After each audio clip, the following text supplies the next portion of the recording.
Kananga Yesu Yoleyo Nelakanga Ofana pembenya papa Okata makambo nangai. Un temps où tu rafraîchis encore nos vies, Seigneur, pour que nous puissions porter ce qui est la sémence du ciel.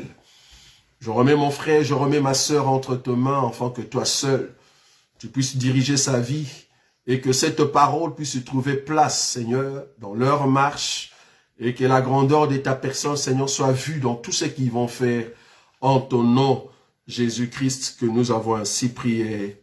Amen. Que Dieu soit loué. Nous allons commencer notre enseignement. Un enseignement très puissant, un enseignement qui garde encore nos vies dans la présence du Seigneur. Là où tu es, tu vas prendre ta Bible et nous allons commencer cet enseignement afin que le Seigneur, Dieu seul, puisse encore rajouter ce qui est la parole de Dieu. Donc là où tu es, tu vas prendre la Bible et nous allons commencer notre enseignement. Voilà. Nous sommes en train de parler depuis un certain temps de ces grands enseignements intitulés au fait du veau d'or à l'arche de l'alliance. Nous avons déjà touché 2 sous-thèmes. Le premier, c'était les dieux qui marchent. Le deuxième, c'était le temps du veau moulu. Et maintenant, nous sommes arrivés à ce 3e sous-thème que j'ai intitulé au fait le temps du figuier. Le temps du figuier, là où nous allons toucher, en tout cas, par la grâce des dieux, 3 éléments à l'intérieur, 3 éléments. Donc, dans ce 3e sous-thème, nous allons voir, comme aujourd'hui, c'est-à-dire le fumier pour le figuier.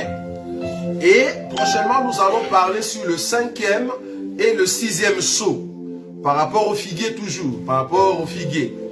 Et après, pour ce 3e sous-thème, nous allons voir au fait le reste d'Israël, c'est-à-dire le rescapé. Parce que comprenez que quand j'ai dit le temps du figuier, je veux ici entrer dans les détails pour expliquer maintenant au fait le temps d'Israël. Parce que le temps du veau moulu, c'était le temps de l'Église. Maintenant ici, nous voulons toucher le temps d'Israël. Le temps d'Israël par rapport à ce qui va arriver juste après notre enlèvement. Et ce n'est qu'après le temps d'Israël que nous allons toucher maintenant le 4e sous-thème qui sera au fait la fête des tabernacles. C'est là-bas peut-être par la grâce de Dieu que nous allons mettre un point virgule. Parce que le point virgule, en tout cas si Dieu nous prête encore vie, je le ferai d'ici 3 ou 4 semaines. D'ici 3 ou 4 semaines, je vais mettre un point virgule. Donc c'est-à-dire le 20. Dimanche le 20, je crois février, c'est là-bas que je vais mettre un point virgule pour cet enseignement. Ça va? Il y a beaucoup à dire ici, ça peut nous prendre du temps. C'est pour ça que nous disons toujours un point virgule. Mais notre bien-aimé peut monter et continuer. Voilà. Donc aujourd'hui, nous allons toucher le 3e sous-thème, le temps du figuier. Le temps du figuier, c'est-à-dire le temps d'Israël. Comme vous le savez, le temps d'Israël, ou la visitation d'Israël, ou le temps où Jésus va au fait visiter par la parole Israël, ça viendra après l'enlèvement. C'est pour cela que nous avons d'abord commencé. Nous avons d'abord commencé par le temps de l'Église. C'est très important. Donc nous allons toucher encore un élément. Je vais prendre l'écriture. Je suis dans le livre de Exode, là où on a lu la fois passée. J'ai marqué Exode chapitre 9. Bon, je vais d'abord lire notre passage clé pour ceux qui sont venus nous rencontrer seulement aujourd'hui. Notre passage clé, c'est dans le livre d'Exode chapitre 32. Du veau d'or à l'arche de l'alliance. Exode chapitre 32, je commence à partir du verset 19, c'est ça?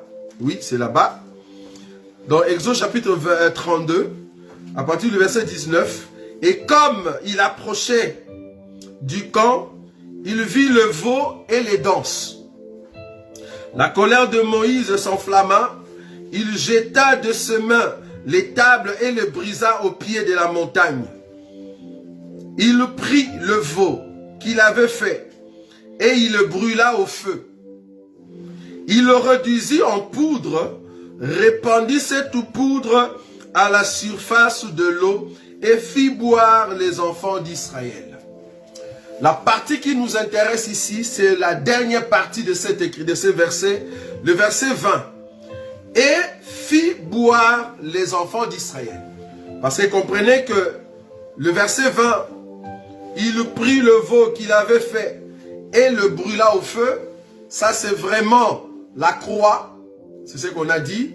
C'est vraiment le temps de la croix, le où le Seigneur était sur la croix. Le Seigneur est mort, on l'a enseveli et il est monté. Et puis le Saint-Esprit est venu. C'est ça le retour de la cendre. Le Saint-Esprit va entrer au milieu des nations. C'est ça au fait la cendre qu'on a mis dans l'eau. Et maintenant, après ces temps-là, où la cendre est mélangée avec de l'eau, il faut que la cendre ramène un peuple au ciel. C'est ce que nous avons dit la fois passée par rapport à l'enlèvement, parce que nous allons revenir là-bas aussi. Et ce n'est qu'après, il faut prendre ce taux-là, l'eau qu'on a mélangée avec la cendre, il faut donner ça à Israël. Vous voyez? Donc ces morceaux ici de l'écriture. Et fit boire les enfants d'Israël. Donc Moïse a pris ce poudre-là qu'il avait mélangé en or, poudre en or, mélangé avec de l'eau. Ça, c'est l'église. Maintenant, il va prendre ce taux, il vient faire boire les enfants d'Israël. Faire prendre ce taux-là et donner à Israël, c'est ça la visitation de Dieu à Israël. Le Moïse qui est en train de prendre ce taux et donner aux enfants d'Israël, dans la révélation, explique les temps où les deux prophètes vont visiter Israël, vont donner de l'eau qui a de l'or. Est-ce que vous voyez ça? L'eau qui a l'or à l'intérieur, l'eau qui a la cendre. Or, la cendre, c'est la présence du Saint-Esprit. La cendre, c'est tout un peuple qui possède l'Esprit de Christ. Vous voyez? Maintenant, il faut que cet enseignement-là soit donné aussi à Israël. C'est ça ici dans cette écriture. Prendre l'eau et faire boire à Israël. Ça va? Donc, c'est vraiment la visitation où Dieu vient visiter Israël par le biais de deux prophètes, représentés ici par Moïse et Aaron. Vous voyez? Donc, ici, donner de l'eau à Israël, c'est le temps où Dieu vient visiter Israël. Il veut le prêcher. Il veut leur donner la parole de Dieu. C'est ce temps-là que nous sommes en train de toucher. C'est le temps du figuier. Comme vous le savez, les figuiers dans la Bible parlent de notre Seigneur, parlent d'Israël, expliquent Israël. Parce que même une écriture que nous allons toucher tout à l'heure, quand on parlait d'Israël et qu'on a donné un signe, quand vous verrez ce signe-là, comprenez que l'été est proche. Ça va? Nous allons le toucher. Donc ici, par rapport à notre écriture de Exode chapitre 32, nous expliquons que l'eau qu'on est en train de donner à Israël, dans la révélation, c'est l'enseignement de deux oins qui sont en train de prêcher à Israël. Ça va? C'est très important. Maintenant, nous allons prendre une écriture. Exode chapitre 9. Exode chapitre 9, là où nous étions. Parce que nous ne pouvons pas commencer à expliquer les temps du figuier si nous ne voyons pas encore, comme j'avais dit la fois passée, les départs de l'église et qu'est-ce qui se passe après. Et ce n'est qu'après nous pouvons voir maintenant comment est-ce que l'eau a été donnée à Israël. Exode chapitre 9. Remarquez cette écriture. Exode 9, je prends le verset 8. La Bible dit ceci. L'Éternel dit à Moïse et à Aaron, remplissez vos mains de cendres de fournaise et que Moïse la jette vers le ciel, sous les yeux de Pharaon. Elle deviendra une poussière qui couvrira tous les pays d'Égypte. Et elle produira dans tous les pays d'Égypte sur les hommes et sur les animaux des ulcères formés par une éruption de pistules. Donc ici, la fois passée, nous avons dit, c'est l'enlèvement de l'église. Parce que la cendre, c'est au fait un peuple qui a été trouvé mature, qui passe par la persécution, et ce peuple-là doit maintenant être enlevé. Or, l'enlèvement du peuple, ici, c'est au fait le fait que Moïse, par la puissance qui est représentée comme à la loi et au témoignage, qui est représentée comme la parole et la puissance de la parole, parce qu'ils sont à deux, Moïse et Aaron, qui est représenté comme les ailes de quatrième être vivant, parce que le quatrième être vivant, la Bible dit qu'il était semblable à un aigle qui vole. Vous voyez? Comme c'est un aigle qui vole, Moïse ici est représenté comme cet aigle-là, qui va au fait prendre par la puissance du Saint-Esprit, jeter maintenant la cendre. Le fait de jeter la cendre, c'est la puissance du Saint-Esprit qui est en train de réveiller un peuple qui dormait déjà. C'est-à-dire, c'est la résurrection de ceux qui sont morts en Christ Jésus. Et c'est comme ça que nous allons monter. C'est la puissance du Saint-Esprit qui nous fait monter. C'est ça le mouvement de Moïse qui est en train de prendre la cendre et jeter. Vous voyez? Or, quand il jette, c'est ça l'enlèvement. Donc, c'est-à-dire, nous lâchons la terre et nous montons. Vous voyez? Mais pour monter, il faut la force de Moïse. Très important. Ça, nous avons dit, c'est l'enlèvement. Maintenant, après l'enlèvement, comprenez que Moïse qui est en train de jeter, il doit faire baisser ses mains. Lui et Aaron, il reste. Quand il reste, la Bible dit maintenant, la cendre qui était montée devient. C'est-à-dire, après que la cendre a été jetée, ou a été jetée, il faut que, après cela, qu'il y ait maintenant des catastrophes qui arrivent. Vous voyez? La Bible dit, je répète l'écriture, le verset 8, non, le verset 9. Elle deviendra une poussière qui couvrira tout le pays d'Égypte. La montée de la cendre, et la cendre, quand elle monte ou arrive à un niveau, il faut que cette cendre devienne de la poussière. La poussière en question, ça c'est la condamnation. C'est la condamnation de la terre. Parce que l'Église vient de monter, nous entrons directement dans les temps où Dieu va commencer à condamner la terre. Comment? Il va condamner la terre par les billets de Moïse et d'Aaron. Ça, c'était en Égypte. Mais après notre enlèvement, ça sera par le pouvoir que les deux joints auront. Parce qu'ils vont commencer à frapper les nations. Je vais prendre l'écriture. Peut-être tu ne vois pas là où je suis. Apocalypse. Apocalypse chapitre 11. Ce que Moïse est en train de faire là-bas, c'est vraiment ce qui va se passer après l'enlèvement. Apocalypse chapitre 11. Le verset 3. Je donnerai à mes deux témoins. Les deux témoins, c'est Moïse et Aaron. Ça va? Ici, les deux témoins, c'est les deux prophètes qui viendront après notre enlèvement. Mais dans notre écriture d'Exode, ça représente Moïse et Aaron. Ça vous voyez? Souvenez-vous aussi de cette écriture qui dit, c'est Dieu qui disait à Israël, il dit, je vous ai ramené par les billets de deux ailes. Vous voyez? Par les billets de deux ailes, jusqu'ici au désert, pour que je puisse vous enseigner. Or, quand est-ce que Dieu a enlevé Israël par les billets de deux ailes, pour les amener dans le désert? Les deux ailes d'aigle, c'est au fait Moïse et Aaron qui sont les ailes de cet aigle-là qui a amené Israël jusque dans le désert. Vous voyez? Donc, ici, les deux joints, après notre enlèvement, c'est les deux prophètes qui viendront. Mais ils ont quel pouvoir? Je donnerai à mes deux témoins le pouvoir de prophétiser. Revêtus des sacs pendant 1260 jours. Ce sont les deux oliviers et les deux chandeliers qui se tiennent devant le Seigneur de la terre. Si quelqu'un veut leur faire du mal, du feu sort de leur bouche et devant leurs ennemis. Et si quelqu'un veut leur faire du mal, il faut qu'ils soient tués de cette manière. 6. Ils ont le pouvoir de fermer le ciel, afin qu'il ne tombe point de pluie pendant le jour de leur prophétie. Ils ont le pouvoir d'échanger les eaux en sang et de frapper la terre, vous voyez, et de frapper la terre de toute espèce de plaie chaque fois qu'ils le voudront. Or, dans Exode ici, après l'enlèvement de l'église, après l'enlèvement de la cendre, après que Moïse ait jeté la cendre, il faut que la plaie, les plaies, c'est-à-dire la maladie, la colère, commence maintenant à s'abattre sur la terre, sur les nations. Mais ici, c'est sur l'Égypte. Vous voyez? Donc, c'est vraiment l'enlèvement de l'église. Mais après l'enlèvement de l'église, il y a maintenant les temps où Dieu va permettre par le biais des besoins que les nations soient frappées par des plaies. Vous voyez ça?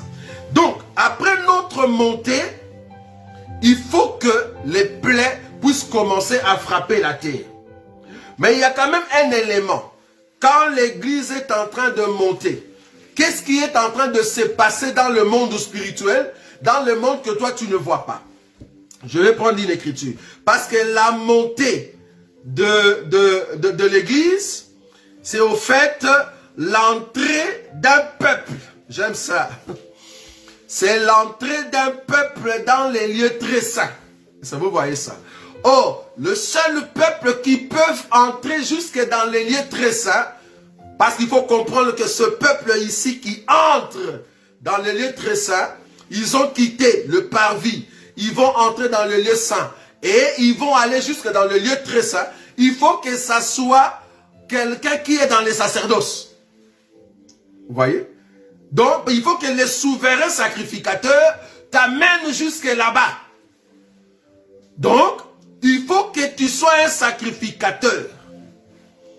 Quand la Bible dit, il a fait de nous un royaume des sacrificateurs pour Dieu, cette écriture va être réellement, donc doctrinalement, visiblement concrète quand nous allons monter et que Dieu va nous faire entrer dans les lieux très saints.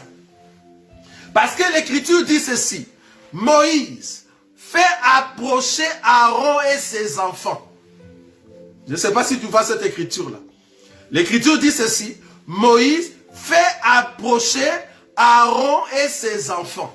Les Aaron ici, c'est d'abord le Seigneur qui va descendre, il vient nous prendre dans les airs et il nous fait entrer dans les lieux très saints. Tu vois cette écriture-là? Parce que ça, c'est le corps des sacrificateurs. Donc pour être sacrificateur, il faut que tu puisses d'abord rencontrer Aaron, qui est le Seigneur Jésus dans les airs, et nous ensemble, nous allons maintenant entrer dans les lieux très saints, parce que Dieu va nous consacrer comme des sacrificateurs. La consécration, comme étant des sacrificateurs, il va faire de nous, au fait, des sacrificateurs. Quand nous allons, je dis dans la doctrine, quand nous allons, en fait, rencontrer le Seigneur dans les airs, il nous fait entrer pour que nous soyons consacrés par Dieu. Quand nous sortons, Dieu vient nous présenter sur la face de la terre que nous sommes un peuple de sacrificateurs pour Dieu. Est-ce que vous voyez? En d'autres termes, la montée des enfants d'Aaron, c'est-à-dire la montée de ce peuple, c'est-à-dire la montée de la Vierge sage, c'est ça les corps de 24 vieillards. Aujourd'hui, dans les ciels, tout autour de Dieu, les 24 vieillards ne sont pas là. C'est nous, au fait, les 24 vieillards. Nous serons couronnés. Vous voyez ça? Parce qu'il faut que Dieu puisse nous consacrer. Or, pour nous consacrer, nous devons entrer avec Aaron. Parce que l'Écriture dit, Moïse fait entrer Aaron et ses enfants. Et c'est comme ça que nous serons consacrés. Je vais trouver quand même cette écriture. Je ne sais pas si c'est dans Exode. Alors, je vais le trouver. Je ne sais pas si je vais voir cette écriture-là. Donc, l'écriture en question explique que Moïse devait faire entrer Aaron et ses enfants. Je vais le trouver rapidement. Je sais que ça se trouve dans le livre d'Exode. Alors, Je suis dans le livre de Exode. Je suis dans le livre d'Exode. Exode combien? Je vais trouver ça rapidement.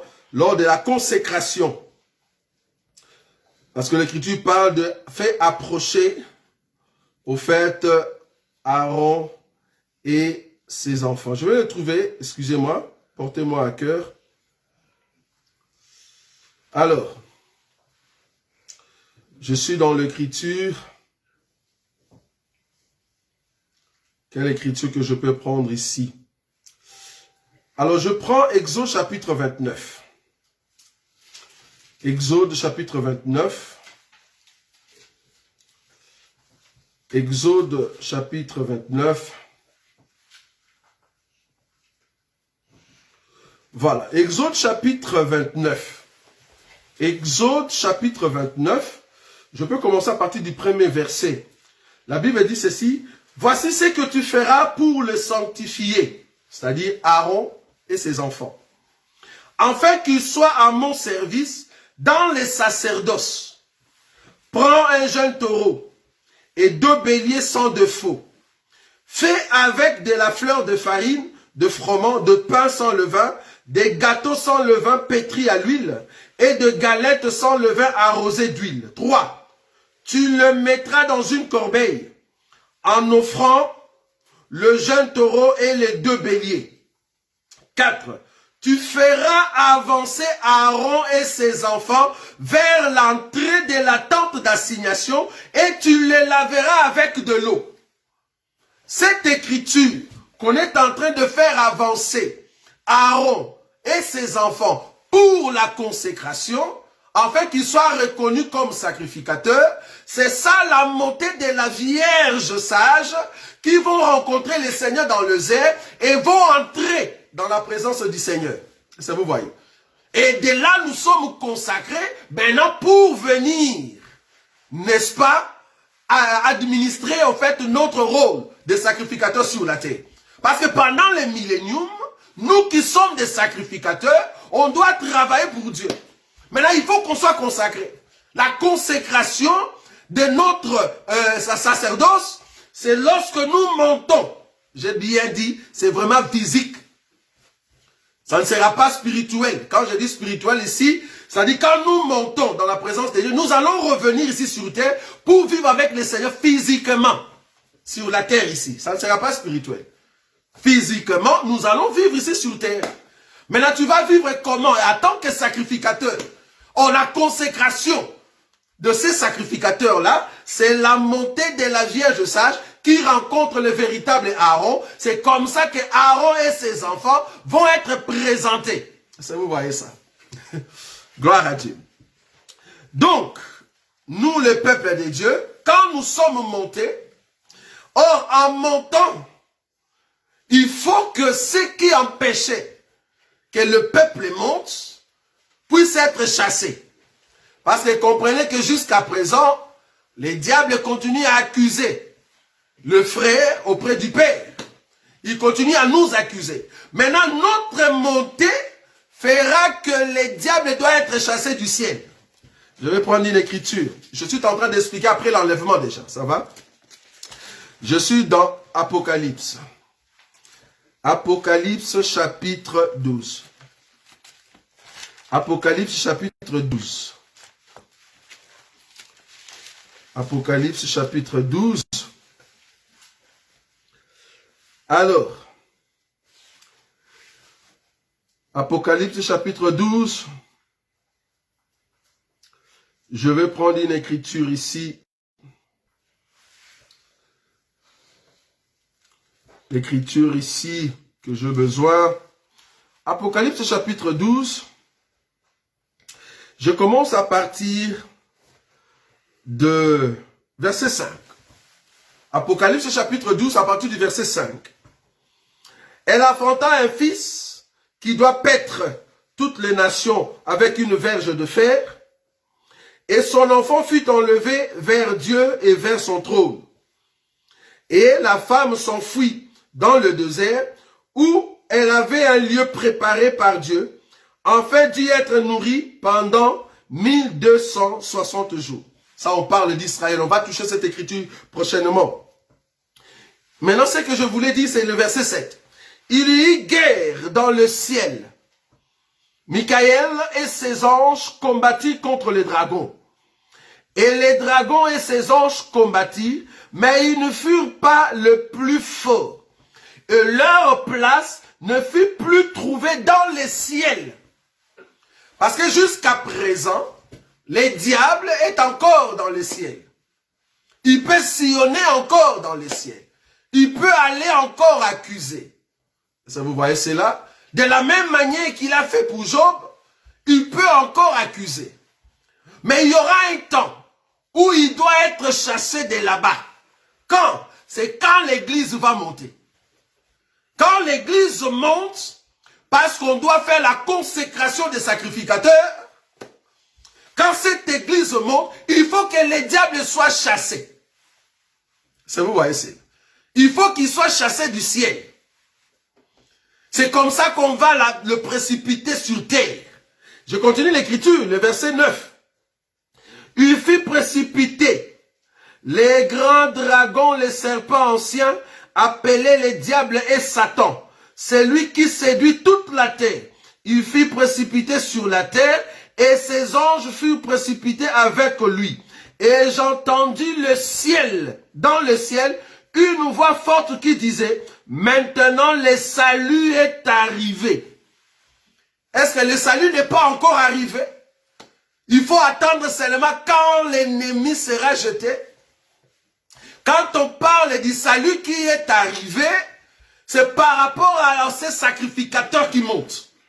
Ils sont montés totalement, ils sont 100% purs.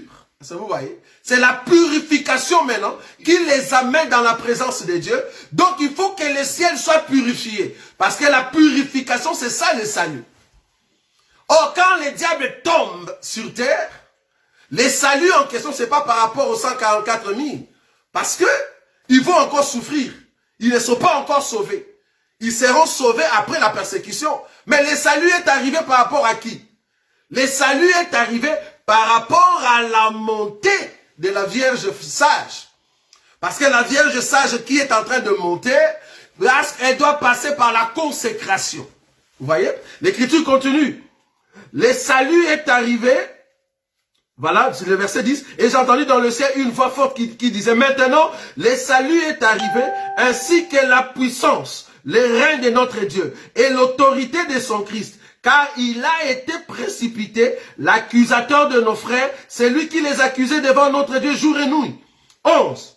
Ils l'ont vaincu à cause du sang de l'agneau et à cause de la parole de leur témoignage, et ils n'ont pas aimé leur vie jusqu'à craindre la mort. Qui sont ces peuples qu'on est en train de vanter ici? Le peuple qu'on est en train de vanter, parce qu'il faut comprendre que la Vierge folle est encore sur la terre, les 144 000 sont encore sur la terre, mais l'écriture ici, quand l'ennemi sera précipité et qu'il y a un peuple qui a vaincu l'ennemi, ce peuple-là, c'est la Vierge sage.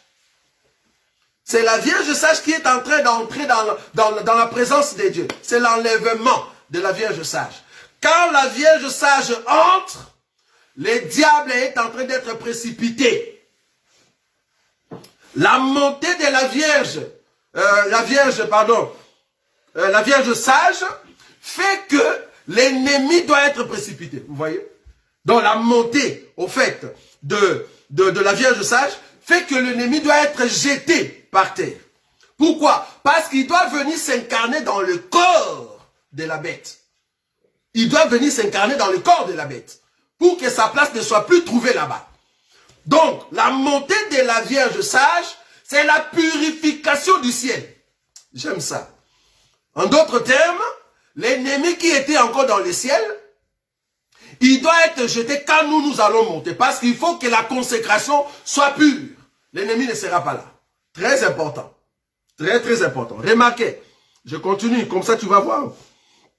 Le verset 11. Ils l'ont vaincu à cause du sang de l'agneau et à cause de la parole de leur témoignage. Et ils n'ont pas aimé leur vie jusqu'à craindre la mort. 12. C'est pourquoi. Voilà. C'est pourquoi réjouissez-vous cieux. Attends, est-ce qu'on parle aux anges? Donc depuis longtemps, il n'y a pas de joie dans les ciels. La joie dans les ciels sera quand la Vierge va monter. Nous sommes en train de nous réjouir parce que l'ennemi a été précipité et que le salut est en train d'entrer maintenant. Afin de recevoir la consécration. Nous entrons avec Aaron. Ça vous voyez? Parce qu'Aaron est venu nous chercher et nous entrons où? Dans la chambre. Dans la chambre de la mère. Souvenez-vous d'Isaac. Isaac qui sortait et qui est venu dans les champs. Il faut que sa femme, Rebecca, puisse, au fait, rencontrer Isaac. Quand ils vont se rencontrer, et c'est comme ça qu'ils vont aller dans la chambre de la mère. Ou dans la chambre de Sarah. Est-ce que vous comprenez ça? Donc il faut que Isaac puisse rencontrer sa femme et il va l'amener dans la chambre. Or, Isaac qui est sorti et qui est venu dans les champs, c'est ça Aaron. Maintenant, la femme qui vient maintenant sur les chevaux, sur l'âne, qui est accompagné par le serviteur le plus ancien, ou l'intendant, c'est-à-dire le Saint-Esprit, il faut que cette femme puisse être ensemble avec Isaac pour que Isaac l'amène dans la chambre. La chambre, c'est le lieu très saint. C'est là-bas que Isaac va expliquer à la femme pourquoi je suis riche, mon père m'a donné tout ceci. Tu vois? C'est là-bas que nous allons voir Isaac face à face. Très important.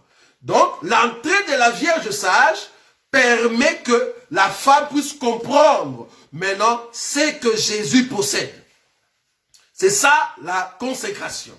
Maintenant que l'ennemi est jeté, je continue le verset 12. C'est ça la joie. La joie est que la femme est venue. La joie est que les enfants d'Aaron vont recevoir la consécration. Le verset 12. C'est pourquoi réjouissez-vous, cieux, et vous qui habitez dans les cieux. Malheur à la terre, à la mer, car le diable est descendu vers vous, animé d'une grande colère, sachant qu'il a peu de temps. Donc, la joie qu'il y a ici, dans le ciel, où il y aura dans le ciel, c'est quand nous allons monter en enlèvement et nous allons rencontrer les seigneurs, nous allons entrer avec les seigneurs et nous allons recevoir la consécration des sacrificateurs.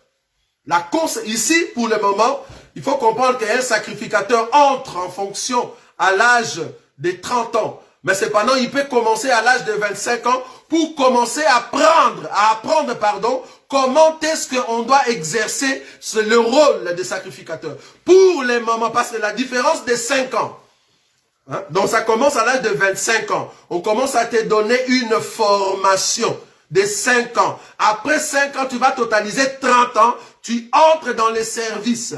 Les 5 ans en question, c'est le temps de la grâce, où nous sommes en train d'apprendre comment est-ce que nous serons des sacrificateurs pour le Seigneur. Vous voyez? Dans les 5 ans, c'est le temps de la grâce que nous sommes en train d'apprendre. Aujourd'hui, au temps de la grâce, nous apprenons comment est-ce que nous serons des sacrificateurs. C'est pour cela, si je peux dire que je suis sacrificateur, c'est parce que je suis encore dans le temps de la grâce. Mais la réalité de ce poste-là, la réalité, de ce temps-là, viendra au fait quand nous allons entrer dans la présence du Seigneur. Vous voyez? Quand nous allons entrer dans la présence du Seigneur, c'est là-bas maintenant que nous allons exercer notre rôle. Mais ça sera dans le ciel qu'on va nous consacrer, mais nous allons venir ici sur terre afin de passer les temps dans la présence du Seigneur. Voilà un peu ce que nous sommes en train de dire.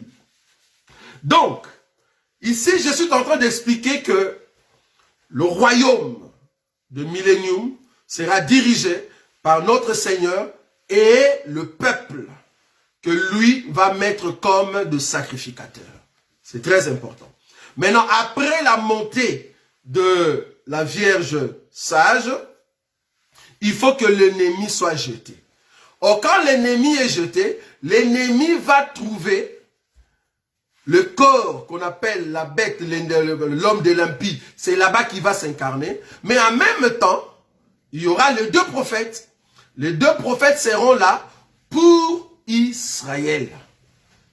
pour Israël, pas pour les nations. Ils seront là pour Israël. Ils vont commencer à prêcher Israël. Maintenant, je vais prendre une écriture.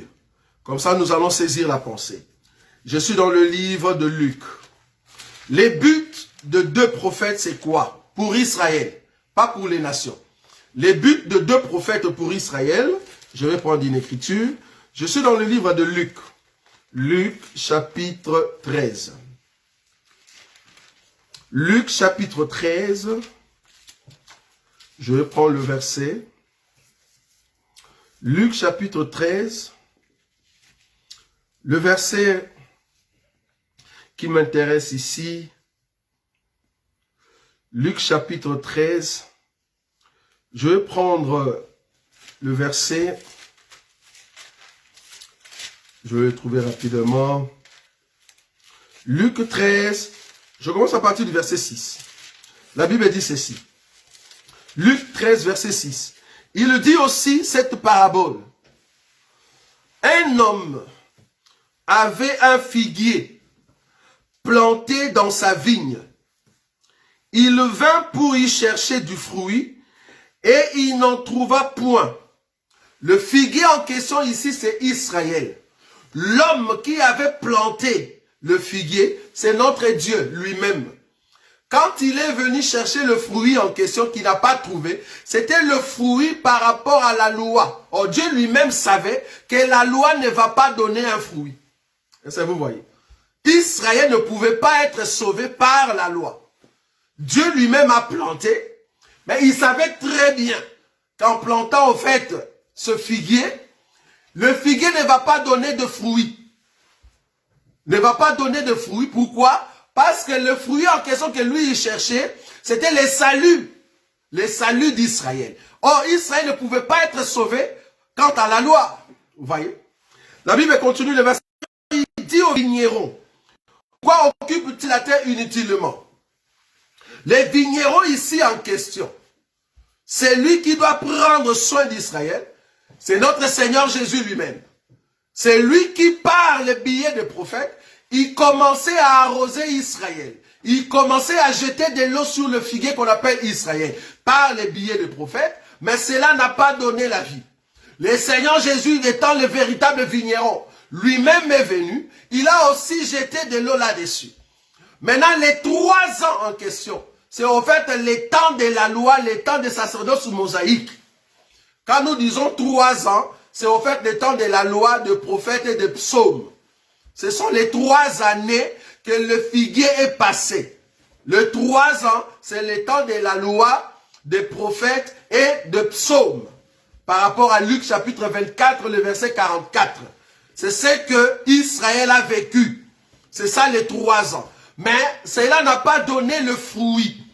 Alors les vignerons est venu. Le Seigneur, quand on a dit il faut couper maintenant Israël, en d'autres termes, il faut l'enlever de la terre, exterminer Israël. Maintenant les vignerons répondent ceci. Parce que nous expliquons en fait le temps d'Israël. Parce que l'enlèvement vient d'avoir lieu. Il faut qu'il y ait des vignerons qui doivent venir. J'ai bien dit, il y a les vignerons, les prophètes, et il y a le vigneron, le Seigneur Jésus lui-même. Parce que Jésus étant prophète, tous les prophètes, ce sont des vignerons. Jésus aussi étant prophète, c'est aussi un vigneron. Tu vois?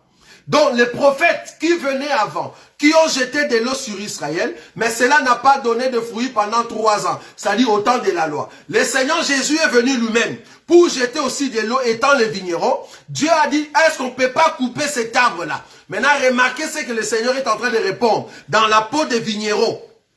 Les vignerons répondent ceci. Les vignerons lui répondit, le verset 8, Seigneur, laisse-le encore cette année. Laisse-le encore cette année. Quelle année? Parce qu'il y a déjà 3 ans passés. 3 ans passés, il n'a pas donné le fruit. Mais il y a encore une année là. Là où les vignerons, quand les vignerons parlaient, les vignerons qui parlent dans cette année-là, c'est l'année de la grâce. Il est en train de parler dans l'année de la grâce. Il dit, nous allons mettre des fumiers dans l'année de la grâce. Donc, quand le Seigneur a commencé depuis la croix, jusqu'aujourd'hui, c'est comme si on jette encore de fumier auprès d'Israël. Même s'il entend de loin. Ce sont de fumier qu'on est en train de jeter tout autour du figuier. Est-ce que vous voyez ça? Ce sont de fumier. Mais cependant, le véritable vigneron qui viendront pour terminer l'œuvre du Seigneur pour Israël, ça sera les deux oints, les deux prophètes. Vous voyez? Ça sera les deux prophètes. Remarquez. Le verset 8. Les vignerons lui répondit, Seigneur, laisse-le encore cette année. C'est l'année de la grâce quand les vignerons parlaient. Cette année, remarquez, je creuserai tout autour et j'y mettrai du fumier. C'est lui qui va creuser tout autour du fumier, de figuier, pour mettre du fumier. C'est l'œuvre des deux oints. C'est le travail des deux oints qui vont faire pour mettre du fumier tout autour. Et la Bible dit, peut-être à l'avenir donnera-t-il du fruit, sinon tu le couperas. L'avenir en question, c'est après l'enlèvement. Vous voyez? C'est après l'enlèvement. Après l'enlèvement, les deux oints viennent pour que l'œuvre que le Seigneur avait déjà commencée, voir par l'enseignement que les deux oints vont porter, parce qu'ils vont ramener le fumier, eux aussi, parce que je dis ici que les deux prophètes, le deux oints c'est aussi le prophète, ce sont eux aussi qui vont creuser tout autour du figuier, eux aussi vont mettre du fumier, et dans l'avenir, si le figuier donnera de fruits, cet avenir-là, c'est après l'enlèvement de l'église qu'on verra que Israël va commencer à bourgeonner, va commencer à donner de fruits par l'enseignement des deux oints. Je vais prendre une autre écriture. Je suis dans le livre de Matthieu. Matthieu chapitre 24. Matthieu chapitre 24. Matthieu chapitre 24. La Bible dit ceci. Le verset 32. Matthieu chapitre 24, pardon. Le verset 32. Matthieu 24, 32. Je suis en train d'expliquer les temps après l'enlèvement.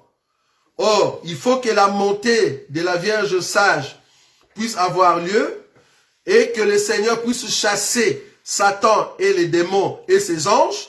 Ils viennent sur terre. Le diable va s'incarner dans le corps de l'homme qu'on appelle l'homme de l'impie. Nous allons recevoir la consécration comme étant des sacrificateurs pour le Seigneur, parce que nous devons travailler dans le millénium. Nous entrons dans la chambre de la mer, mais ici sur terre, le diable va commencer maintenant à détruire. Mais cependant, les deux oints, les deux prophètes seront là, et ce sont eux qui vont aider Israël maintenant à bourgeonner. C'est ce que nous sommes en train d'expliquer. Matthieu chapitre 24. Remarquez le verset 32. Le verset 32 dit, « Instruisez-vous par une comparaison tirée du figuier. Dès que ses branches deviennent tendres et que le feuille pousse, vous savez que l'été est proche. » Cette écriture, c'est le Seigneur qui l'a dit par rapport aux circonstances qui vont venir dans le monde après l'enlèvement. Quand vous allez voir ces choses-là, mais par rapport au figuier, quand vous allez voir que ces branches deviennent tendres et il y a de feuilles qui poussent, or pour que l'arbre puisse avoir cette manière-là de pousser par les billets, pour que l'arbre puisse avoir cette habilité d'avoir des branches qui poussent et il y a de feuilles vertes qui sortent, il faut que dans la terre, le racine puisse avaler les temps et avaler des vitamines. Et c'est comme ça que l'arbre va ressortir la vie. Vous voyez? Donc le figuier ici qui est Israël, quand nous voyons Israël donner aux fêtes, quand nous voyons Israël donner de feuilles vertes et que ces branches commencent à devenir tendres, nous comprenons qu'on a mis du fumier. C'est ça que je vais expliquer. Donc, le fumier qu'on avait mis dans la terre, ce fumier est entré dans la terre. Et la terre est passée par des racines. Et les racines commencent à donner la vie dans l'arbre qui était pendant le temps d'hiver calme, qu'il n'y avait pas de feuilles. Maintenant que nous sommes au temps de printemps, le fumier en question donne la vitamine et les branches deviennent tendres. Or, le printemps, c'est le temps où Israël est en train d'être mangé, est en train de manger auprès des deux oins. Vous voyez? Dans le deux oins, ce sont eux qui ramènent le fumier pour que Israël bourgeonne. C'est-à-dire pour que Israël ait de feuilles vertes. Israël qui est figuier, il va commencer à avoir de branches par le biais de l'enseignement de deux prophètes. Vous voyez? Dans cette écriture ici de Matthieu, chapitre 24, verset 32, le figuier en question qui donne des branches tendres et de feuilles, c'est l'œuvre des deux oins. C'est quand Israël, les 144 000, vont recevoir l'enseignement et les sceaux par rapport à Apocalypse chapitre 7. Vous voyez? C'est-à-dire les 144 000, ce sont ceux qui ont maintenant le sceau de Dieu. C'est ça le feuille verte qui est sorti du fruit des branches qui sont les deux prophètes. Les branches qui est tendre, c'est les deux prophètes, et qui pousse, qui fait sortir au fait le feuille verte. Comprenez que Israël est en train de recevoir l'enseignement. Vous voyez? Donc ça sera le temps où Israël sera prêché, il va manger. Je vais prendre une autre écriture. Apocalypse chapitre 12. Apocalypse chapitre 12. Je suis en train d'expliquer le temps du figuier. C'est pour cela que je tourne tout autour du mot figuier. Pour vous montrer que le figuier veut dire Israël et que Israël doit recevoir l'enseignement des deux prophètes. Or, avant d'avoir l'enseignement des deux prophètes, il faut qu'il y ait du fumier. Le fumier, c'est l'enseignement que les deux prophètes vont au fait prêcher. Le fumier, c'est la parole qu'on annonce à Israël pour que Israël ait de vitamines. Or, quand Israël aura de vitamines, c'est comme ça que nous allons voir des feuilles vertes. Or, les feuilles vertes, c'est les 144 000. Ceux qui ont la vie, la sève, qui est le Saint-Esprit. Ça va? Ok. Je vais prendre une écriture. Apocalypse. Apocalypse chapitre 12. Apocalypse chapitre 12. J'ai lu ça tout à l'heure. La Bible dit, le verset 5 que j'ai lu tout à l'heure. Elle enfantant un fils qui doit paître toutes les nations avec une verge de fer, et son enfant fut enlevé vers Dieu et vers son trône. Cette écriture explique aussi l'enlèvement. L'enfant qui est enlevé ici, bien que ça peut expliquer Jésus, ça explique aussi l'église. L'enfant en question qui est monté, c'est aussi l'église qui vient de monter. C'est l'enlèvement aussi de la Vierge sage. Ça va? Donc après la montée de l'enfant, après la montée de la Vierge sage, cette femme ici, c'est Israël maintenant. Ça vous voyez? C'est Israël en tant que nation. Et la femme s'enfuit dans le désert où elle avait un lieu préparé par Dieu afin d'y être nourrie pendant 1260 jours. Elle sera nourrie par qui? Elle sera nourrie par les deux oins, par le biais de l'enseignement. C'est ça le fumier qu'on va donner comme enseignement pour que Israël puisse avoir de vitamines. Et c'est de là que nous allons voir le feuille verte. Le feuille verte en question, c'est au fait les 144 000. C'est très important. C'est au fait le 144 000. Maintenant, c'est vrai que les 144 000 seront là, mais il y a un élément que nous allons toucher. Parce qu'il faut comprendre que quand Israël va recevoir l'enseignement, le feuille verte doit donner aussi de fruits. Mais ces fruits-là seront, au fait, l'arbre, le figuier sera secoué et c'est comme ça que les figues vont commencer à tomber. Je vais prendre une écriture, c'est là-bas que nous allons nous tarder prochainement. Je suis dans le livre d'Apocalypse. Apocalypse chapitre 6. Je vais prendre seulement un élément ici pour vous montrer que Israël va recevoir de vitamines par le biais de l'enseignement de deux oins. Et l'enseignement de deux oins va donner les 144 000, qui n'est rien d'autre que de feuilles vertes. Et le feuille verte doit donner de figues, c'est-à-dire de fruits. Mais le fruit en question, remarquez ce que la Bible dit. Apocalypse chapitre 6. Je vais prendre une écriture ici, j'espère que je vais le trouver. Apocalypse, chapitre 6. Je veux prendre... Alors, je vais prendre une écriture, j'espère que je veux la voir. Voilà. Donc, Apocalypse chapitre 6, le verset 12.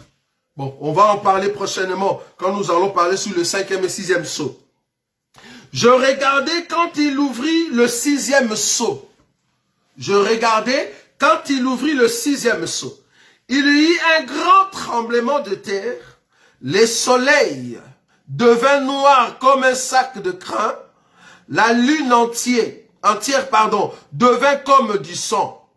Et les étoiles du ciel, remarquez, les étoiles du ciel tombèrent sur la terre comme les figues vertes d'un figuier secoué par un vent violent.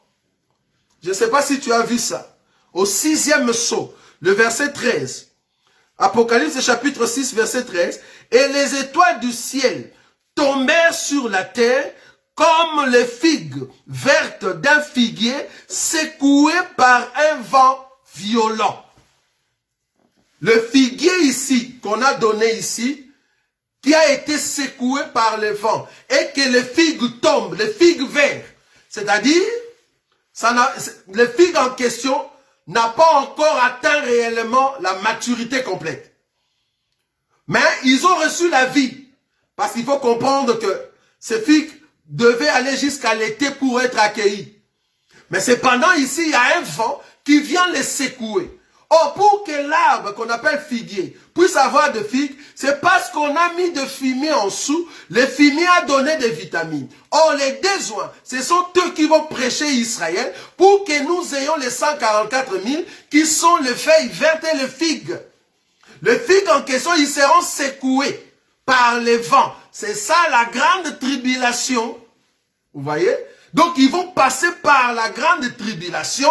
C'est là-bas que le figuier sera secoué et ils vont tomber. Le figue qui tombe ici, c'est les 144 000 qui tombent. Vous voyez? C'est les 144 000 qui tombent. Ce sont les étoiles qui vont mourir. C'est la Vierge folle aussi. Je peux l'expliquer aussi par rapport aux étoiles. Vous voyez?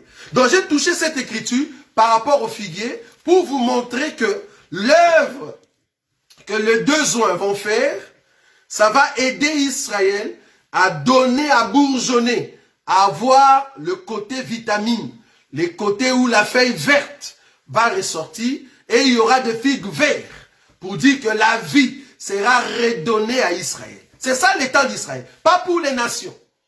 L'œuvre des deux oins, c'est seulement mettre de fumier tout autour du figuier. Ils ne vont pas mettre du fumier tout autour de l'olivier. Non. Le temps de l'olivier est déjà passé.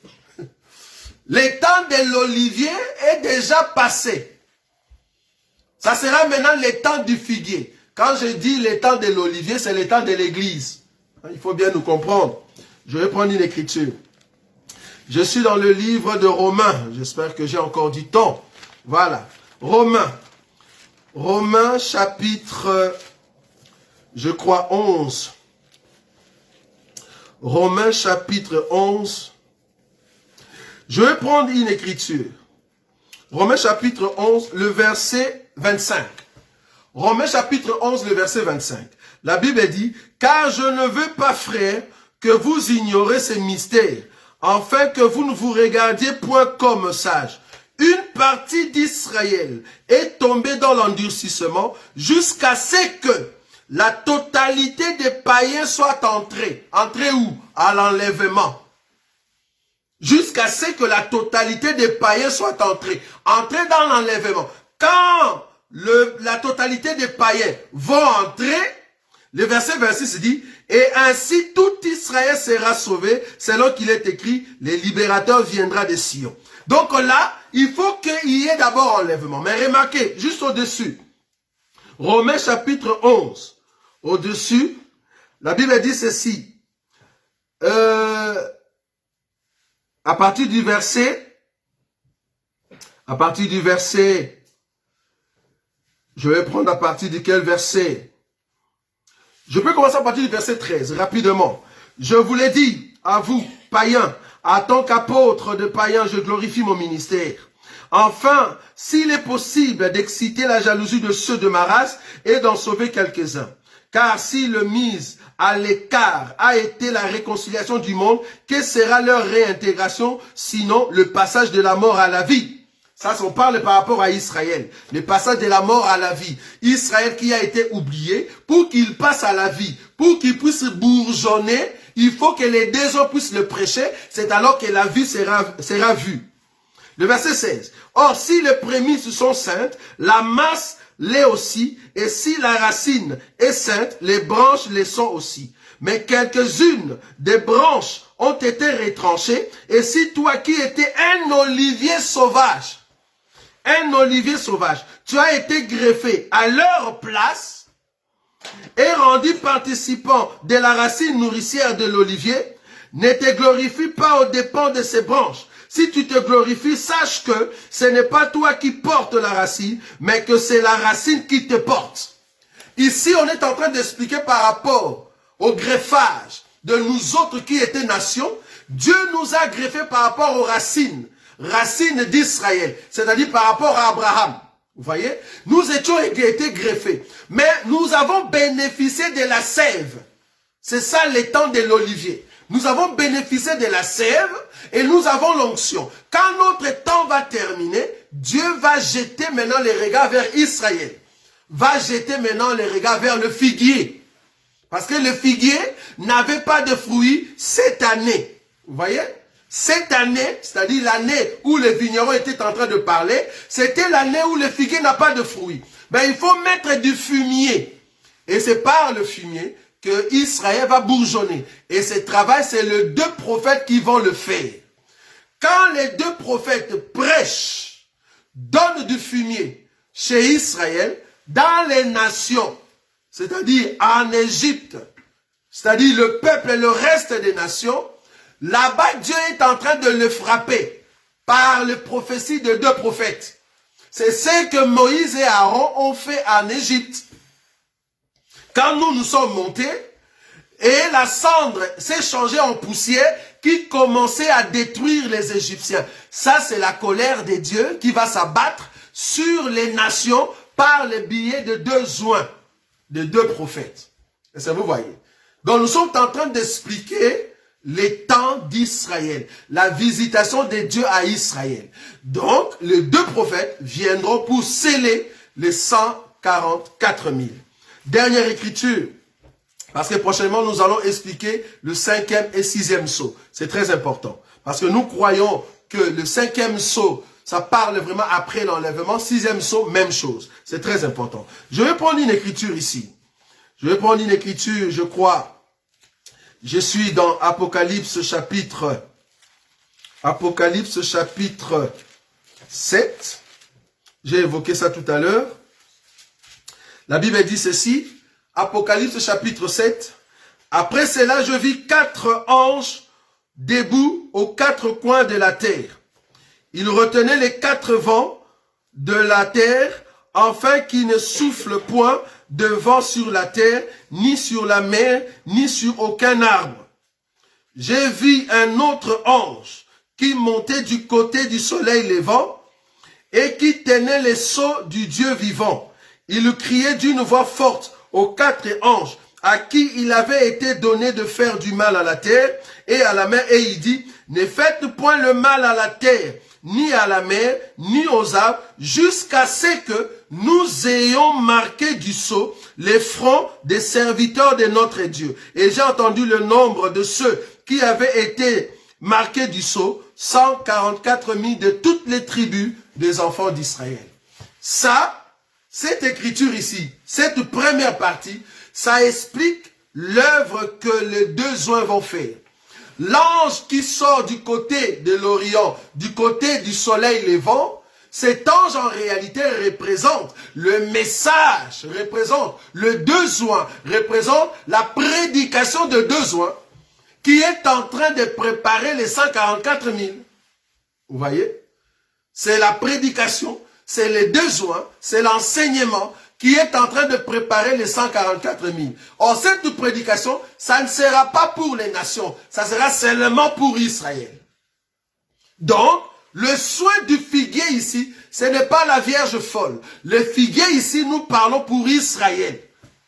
Le fumier qu'on est en train de mettre, ce n'est pas pour les nations. Non, ce n'est pas pour les nations. C'est pour Israël.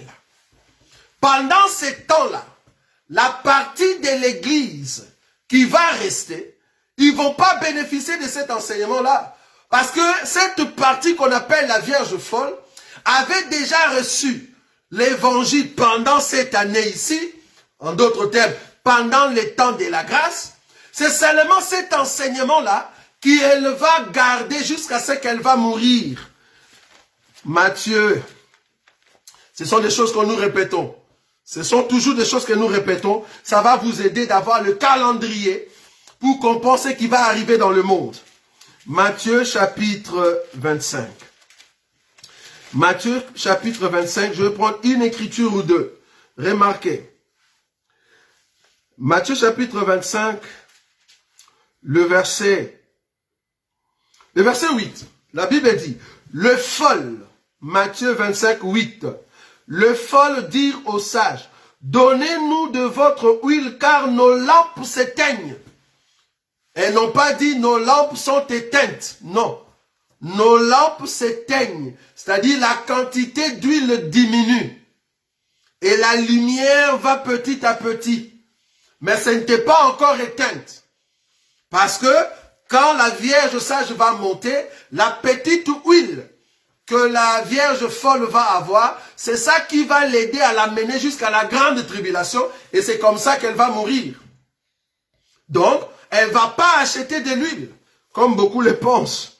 Le verset 8, le fol dit aux sages, donnez-nous de votre huile, car nos lampes s'éteignent. 9, le sage répondit, non, il n'y en aura pas assez pour vous. Et pour nous, allez plutôt chez ceux qui en vendent et achetez-en pour vous.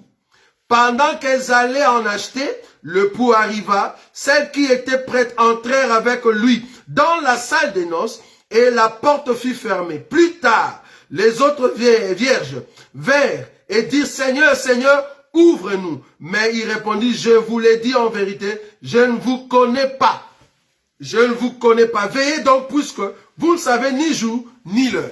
Quand le Seigneur dit, je ne vous connais pas, c'est par rapport à l'enlèvement. La Vierge folle n'est pas connue par rapport à l'enlèvement. La porte de l'enlèvement sera déjà fermée. Vous voyez?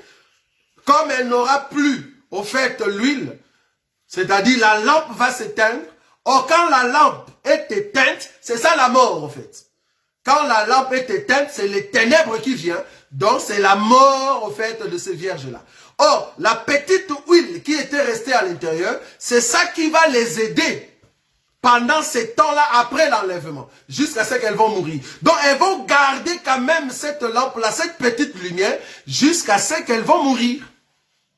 Or, quand est-ce qu'elles ont reçu l'huile? Elles ont reçu l'huile pendant les temps de la grâce. Donc, quand les désuets vont prêcher, les désuets ne peuvent pas, ils ne sauront pas rajouter la foi dans leur vie parce qu'elles ont déjà une petite huile.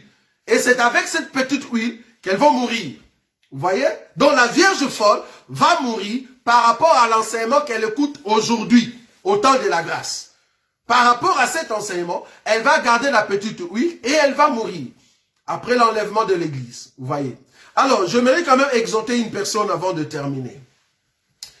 Je suis en train d'expliquer après l'enlèvement.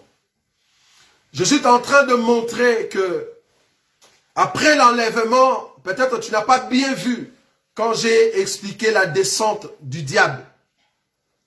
Quand le diable va descendre, avec les démons. L'Écriture l'a très bien souligné. Quand tu vois un mot que le Seigneur lui-même a dit de sa bouche, comprenez que la chose va arriver comme cela. Peut-être que tu n'avais pas vu ce mot. La Bible dit ceci. C'est pour cela que je veux quand même t'exhorter. La Bible dit ceci. Apocalypse 12. J'ai lu cette écriture, mais peut-être que tu n'as pas vu. Le verset 12, Apocalypse 12, verset 12. C'est pourquoi, réjouissez-vous cieux, et vous qui habitez dans les cieux. Malheur à la terre, à la mer, car le diable est descendu vers vous, animé d'une grande colère. Je veux que tu soulignes ces mots-là. Maintenant, là, la colère des démons, la colère du diable contre toi, il est encore bon, si je peux l'appeler ainsi. Il est encore bon. Tout ce qu'il te fait là, comme souffrance, mais il est encore gentil. Donc quand on nous insulte là, quand on nous calomnie, des gens qui complotent contre nous, comprenez que ça, ce n'est pas une grande tribulation, non. Ce n'est pas une grande souffrance. Parce que Dieu a dit à la femme après le péché, j'augmenterai la souffrance de tes grossesses. Tu enfanteras avec beaucoup de douleur. Donc la souffrance était là. C'est ça, nous, cette Ève-là, qui avait la souffrance avant le péché. Donc avant le péché, Ève devait concevoir avec souffrance, oui, mais pas avec beaucoup de souffrance. Ce n'est qu'après le péché, quand le péché sera constaté. Or, quand est-ce que le péché sera constaté? C'est quand nous allons monter. Alors Dieu va constater le péché. Quand Dieu va demander maintenant, alors pourquoi tu as fait ça? Parce que nous allons monter, maintenant Dieu va demander maintenant au monde. Pourquoi toi, homme, tu as fait ça? Alors Dieu va augmenter la souffrance d'Ève. La souffrance qu'on a augmentée, c'est la grande tribulation. Or, pour qu'il y ait la grande tribulation, l'ennemi doit être animé d'une grande colère.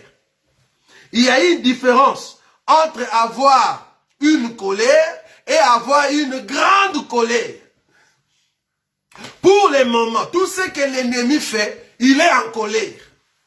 Mais après l'enlèvement de l'église, l'ennemi sera avec une grande colère. Parce qu'il doit amener la grande tribulation. Je suis en train de souligner ces mots-là.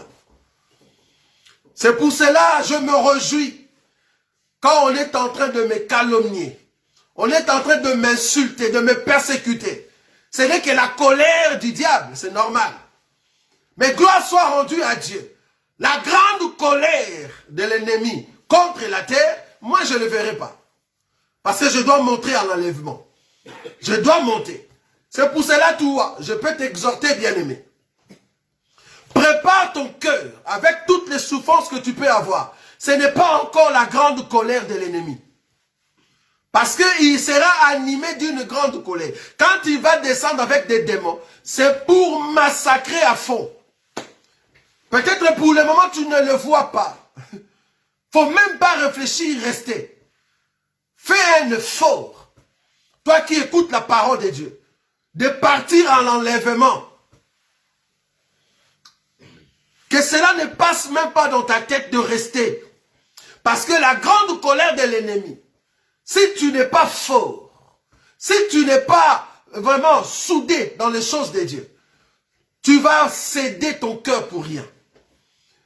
Heureusement, si tu seras la Vierge folle, gloire à Dieu, tu vas quand même garder la petite huile. Mais ça sera dans des souffrances terribles. Après l'enlèvement, pendant les temps d'Israël, pendant les temps du figuier, les nations vont souffrir à fond. Vont souffrir. Vous n'aurez pas la force. Vous n'aurez pas la force de convaincre le politicien. Parce que le diable va entrer dans le cœur de tout dirigeant. Il sera partout. Et c'est comme ça que le monde, tout ce qu'ils vont faire, ça sera normal. Donc quand je dis ici que ça sera difficile, c'est par rapport aux atrocités vis-à-vis de gens qui se disent enfants de Dieu. Pendant ces temps-là, ça sera terrible. Je te dis, ça sera terrible. Entre maintenant dans la conscience, dans la présence de Dieu. Commence à dire, Seigneur, préserve-moi, même devant les persécutions, que ma foi ne puisse pas être ébranlée. Garde-moi près de toi. Je veux que devant les attaques, devant la colère de l'ennemi, devant tout ce que l'ennemi peut en fait manigancer, je veux être fort, que tu puisses me soutenir. Parce que quand la colère, la grande colère de l'ennemi viendra, oh, si tu n'es pas la Vierge folle, tu ne sauras pas résister à cela. Parce qu'il n'y aura que la Vierge folle qui va vraiment souffrir pendant cette douleur-là. Malheureusement, on va la tuer. On va la tuer.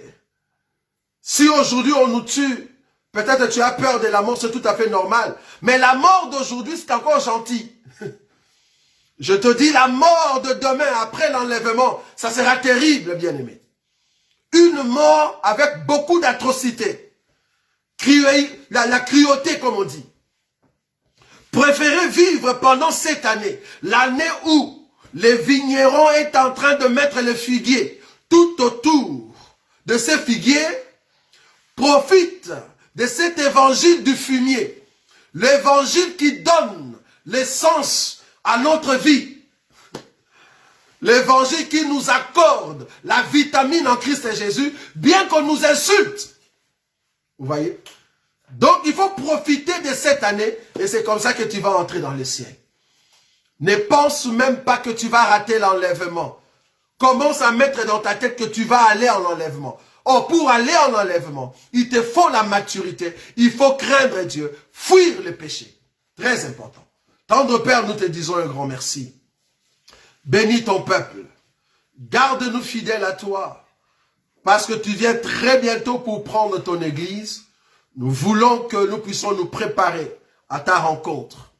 Nous sommes ceux que tu as scellés par ton esprit pour que nous puissions marcher non pas selon nos idées, non pas selon les pensées des hommes.